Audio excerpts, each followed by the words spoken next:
exemple 1, soit P, un point sur le côté terminal d'un angle trigonométrique. Fait qu'on dit que les coordonnées sont 2, moins 3. Fait que je vais tracer ce point-là.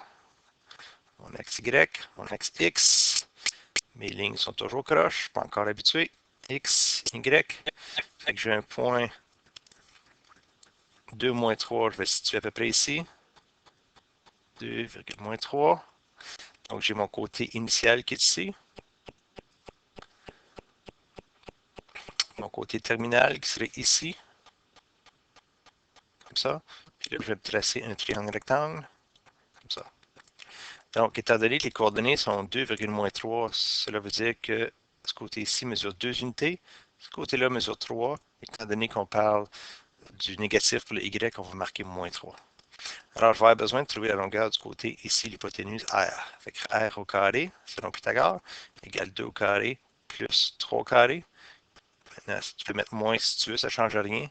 Fait que ton rayon au carré serait égal à 4 plus 9, donc 13, ce qui fait que le rayon serait égal à la racine carrée de 13. OK? Fait que là, je peux définir mes rapports trigonométriques. Sin θ égale l'opposé sur l'hypoténuse. Fait que l'opposé mesure moins 3. Est-ce que ton hypoténuse, racine carrée de 13, cosinus θ serait égal à le côté adjacent sur la racine carrée de 13, l'hypoténuse, puis la tangente, définition, opposé sur adjacent, donc l'opposé sur l'adjacent, comme ça. Une petite note ici, des fois, on va demander qu'on enlève la racine carrée du dénominateur, fait qu'on veut radicaliser ici. On va multiplier par 1. Maintenant, le 1, on va utiliser racine carrée de 13 sur racine carrée de 13. Racine carrée de 13 sur racine carrée de 13, c'est 1. C'est juste une autre façon de l'écrire.